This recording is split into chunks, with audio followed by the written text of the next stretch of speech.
Por lo menos 60 militares de la Fuerza Armada Nacional Bolivariana venezolana invadieron durante 4 días territorio colombiano. En una flagrante violación de la soberanía colombiana, llegaron a zona rural del municipio de Arauquita, desalojaron a los campesinos propietarios de la finca, destruyeron sin compasión alguna sus cultivos de plátano y sin ningún problema construyeron un campamento militar venezolano en el lugar.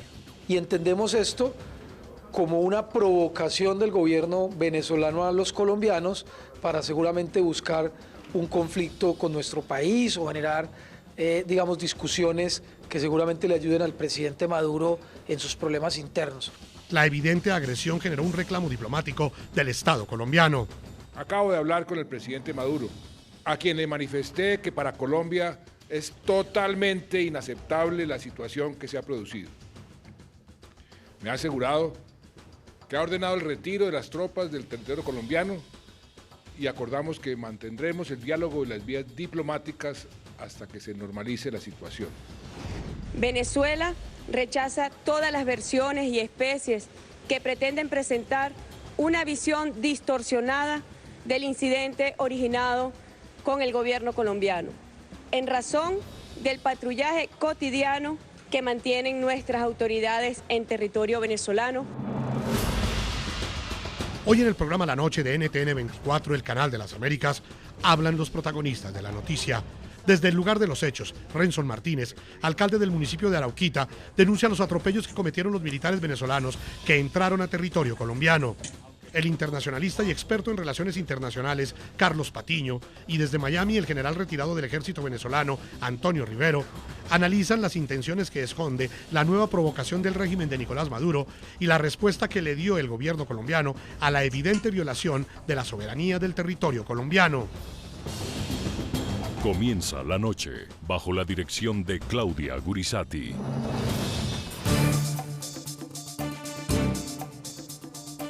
Buenas noches. La noche bajo la dirección de Claudia Gurizati enciende las luces para que usted vea el punto clave de la noticia. Soy Jefferson Beltrán, bienvenidos. La noticia, la invasión que ejecutaron durante 4 días cerca de 60 militares venezolanos en una amplia zona rural del municipio de Arauquita, ubicado en el departamento de Arauca, al nororiente de Colombia. La noticia, en un flagrante acto de provocación y de violación de soberanía, los militares del régimen de Nicolás Maduro izaron la bandera de Venezuela en la zona colombiana donde permanecieron ilegalmente acantonados. Allí, tras desplazar violentamente al dueño de la finca, construyeron campamentos y, según los pobladores del lugar, destruyeron los cultivos de plátano de los campesinos. El punto clave de esta noticia: tuvieron que pasar 4 días para que Nicolás Maduro ordenara a sus soldados salir de territorio colombiano. Lo hizo tras hablar con el presidente Juan Manuel Santos, quien calificó este hecho como un ingreso de tropa. Una situación inaceptable, palabras textuales que dijo el presidente Juan Manuel Santos. El mandatario colombiano también aseguró que buscará normalizar la situación por vías diplomáticas. Sus uniformes los identifican como miembros de la Fuerza Armada Nacional Bolivariana. La instalación de campamentos en terrenos selváticos es una función normal de los militares venezolanos. Incluso el de izar la bandera de su país es algo común entre las tropas venezolanas. Sin embargo, las escenas retratadas en estas fotografías y en este video comparten un hecho inusual, que ya genera tensión diplomática y podría derivar en una nueva crisis binacional. El hecho de que los campamentos, los militares y la bandera venezolana fueron instalados en territorio colombiano, lo que representaría una violación a la soberanía nacional. Según muestran estas fotografías, que pobladores de la zona facilitaron al programa La Noche, en 2 lanchas tipo Piraña, partieron de 2 puntos del lado venezolano los militares para desembarcar en territorio colombiano. Veamos en el mapa el sitio de la incursión. La población de Arauquita, en Colombia, está frente a la localidad de La Victoria, en el estado Apure. La frontera es el río Arauca. En esta época del año su ancho es de 150 metros. Avanzando por el afluente durante 40 minutos, se llega a Bocas de Jujú. Allí fue donde desembarcaron los más de 60 militares para instalar sus campamentos, donde habrían destruido cultivos de plátano de pobladores colombianos, como lo denunciaron los propios afectados a Noticias RCN. pues ya arrancado plátanos y todo lo que tenía y todo, un desastre completo. No, pues ahí estamos esperando a ver si nos van a indemnizar o qué nos van a hacer. No, todavía no sabemos nada. En el improvisado campamento están instaladas al menos 6 carpas, pero al momento de registrar estas imágenes se estaban levantando otras estructuras de mayor tamaño. Allí, a unos metros de las carpas, se puede observar las plantaciones de plátano dañadas. Los moradores del lugar aseguraron que los uniformados venezolanos insistieron en que estaban en territorio venezolano y por orden del gobierno de Nicolás Maduro. Mientras que una comisión de la Cancillería y el Ministerio de Defensa de Colombia viajó a la zona con toda la documentación respectiva y coordenadas para esclarecer los hechos. El presidente Juan Manuel Santos en horas de la tarde de este jueves reiteró que este es territorio colombiano. Acabo de hablar con el presidente Maduro, a quien le manifesté que para Colombia es totalmente inaceptable la situación que se ha producido. Me ha asegurado que ha ordenado el retiro de las tropas del territorio colombiano y acordamos que mantendremos el diálogo y las vías diplomáticas hasta que se normalice la situación. Le he dado instrucciones a las fuerzas militares que permanezcan en el área y continúen ejerciendo plena soberanía sobre nuestro territorio.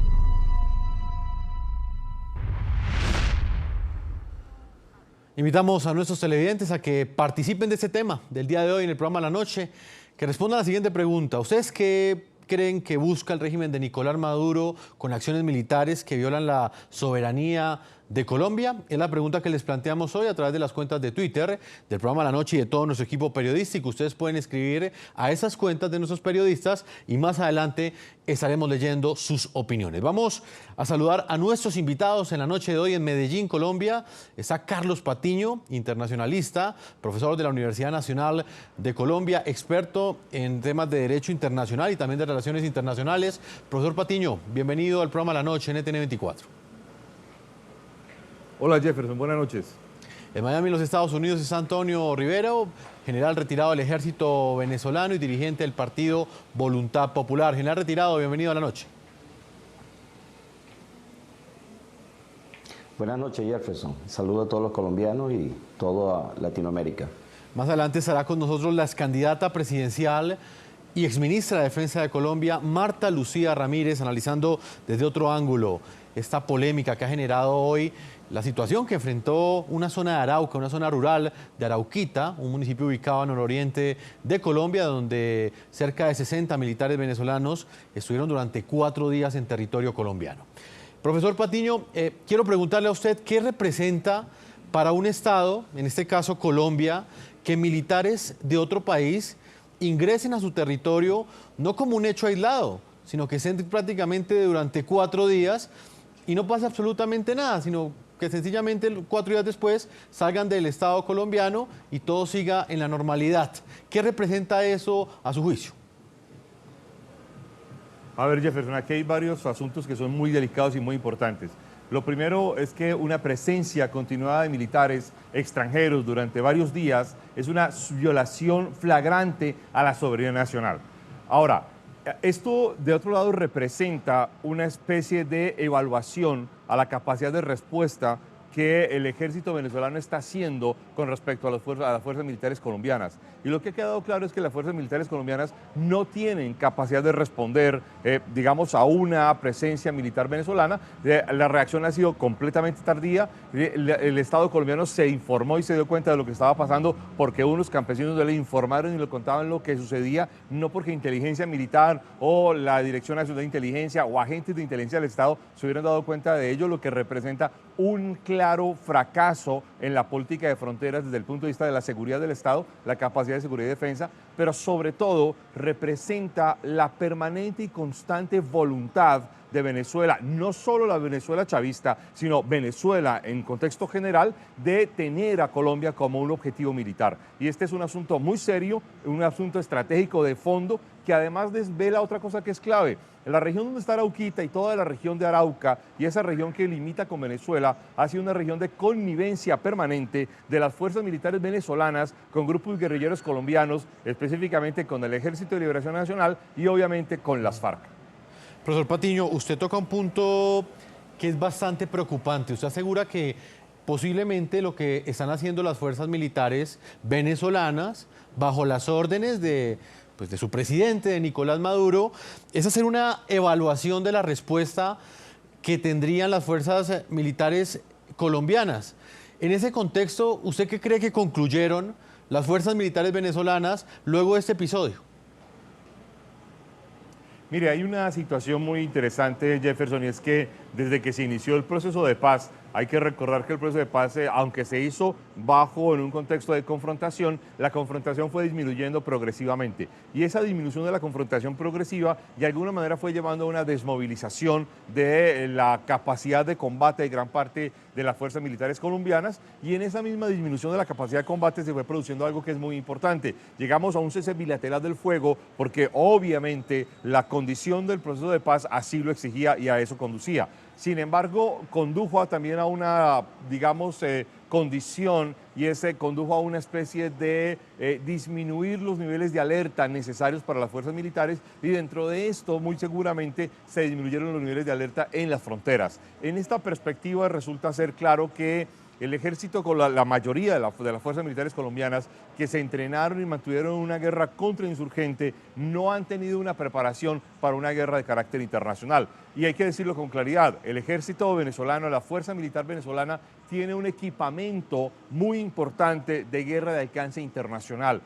Sobre todo en el gobierno de Hugo Chávez se compró, desde antes los venezolanos han comprado una serie de material de guerra muy importante, aéreo, naval, terrestre, pero también durante el gobierno de Hugo Chávez este material de guerra se potenció mucho más fuertemente todavía con la adquisición, por ejemplo, de aviones rusos o de tanques nuevos o de una serie de submarinos clase Kilo que le dieron a Venezuela una capacidad importante de actuar. Algunos podrían argumentar que este material es utilizable o no es utilizable, que es necesario, digamos, tener tropas rusas para que sean operadas o tropas ucranianas, como algunos han dicho en diversos momentos. No importa, lo importante es que tienen ese material sobre el terreno y Colombia no tiene un material equivalente. En este contexto, este tipo de evaluaciones de la capacidad de reacción, de respuesta del contrario, el contrario que puede ser visibilizado como un enemigo, es muy importante para mirar cuál es la capacidad de reacción de las fuerzas propias en penetración de un territorio enemigo. Vamos a Miami, en los Estados Unidos, con el general retirado Antonio Rivero desde otra arista. Quisiera conocer su opinión general frente a este episodio. A su juicio, ¿cuál es el mensaje que está enviando el régimen de Nicolás Maduro al presidente Juan Manuel Santos, a Colombia, con esta evidente acción de provocación? Bueno, muchas gracias, Jefferson, y bueno, quiero manifestar en primer lugar mi total rechazo a la que considero en los planos normales, como una agresión, pues, de parte de una fuerza armada como es la de mi país, Venezuela, contra la soberanía de Colombia. Reconozco acá, de acuerdo a mis evaluaciones, particularmente Jefferson y los colombianos, conozco la zona, estuve durante varios años, un cierto tiempo, combatiendo en ese sector, precisamente Los Pájaros, el Nula, Cutufí, el Amparo, toda esa zona estuve combatiendo en un tiempo de mi profesión militar la narcoguerrilla, el narcoterrorismo de la guerrilla que ha operado en esa zona, y te conozco muy bien el territorio y las demarcaciones. Por lo tanto, estimo que esta ocupación durante estos días realmente representa una agresión a la soberanía de Colombia. Ahora, esto ciertamente no obedece a un objetivo militar, y difiero muy respetuosamente de mi acompañante acá en la entrevista, porque los venezolanos en su mayoría y en su gran mayoría no tienen un objetivo militar sobre Colombia, quieren la paz y su presencia siempre ha sido constante para combatir precisamente esta guerrilla que incursionaba constantemente sobre el territorio venezolano. Pero en los actuales momentos y desde que llegó al gobierno Hugo Chávez Frías, lamentablemente pues las Fuerzas Armadas han sido empleadas en conchupancia con estas fuerzas militares, lo cual representa y dice claramente que este hecho es ordenado directamente como una estrategia de disuasión, de dispersión, de distracción sobre los acontecimientos que están ocurriendo actualmente en Venezuela, como es la falta de pan, como es la falta de gasolina, como es la muerte constante ante la inseguridad que existe, como es la falta de medicina y en el contexto internacional ante lo que representaría pues el llamado a invocar la Carta Democrática de la Organización de Estados Americanos para que pese sobre este régimen y pueda ser suspendida y llamado a la democracia que hoy debe estar ansiada Venezuela y hoy está ansiada Venezuela. Entonces, con mucha experticia, con mucha seriedad, toco este tema en esa vertiente. Si vemos la mención que hace este militar, el que comanda esta tropa, que es el nivel de compañía, una compañía de cazadores, una compañía de las que se empleaban en ese número, en esa zona fronteriza, pues él dice que hasta que no reciba orden de Caracas, es decir, que él dependiendo de una unidad superior, que puede haber sido un batallón o un destacamento o una brigada o una zona de defensa integral de ese sector, no, él no obedece a ese mandato, sino obedece un mandato de Caracas. Aquí quiero señalar muy responsablemente que esto viene impartida directamente desde Caracas a fin de provocar esta situación de llamado internacional y de desviar la noticia real que impera en Venezuela. Pero me llama la atención, y lo dejo con mucha notoriedad y expectativa, la actuación tanto del presidente Santos como del ministro de Defensa en cuanto a este hecho. Es una clara agresión de hecho y en cualquier parte del mundo se visualizaría de esa manera. El hecho de llamar a Maduro y el hecho de solicitar esa forma, que favorezco grandemente a que no haya un enfrentamiento, y aquí también el llamado a la Fuerza Armada de Colombia a no dejarse arrastrar a un combate, a una guerra, a una acción bélica entre países hermanos de la manera, y al gobierno, a la Fuerza Armada venezolana de igual manera, desde el punto de vista de los que están induciendo a la tropa y a los oficiales.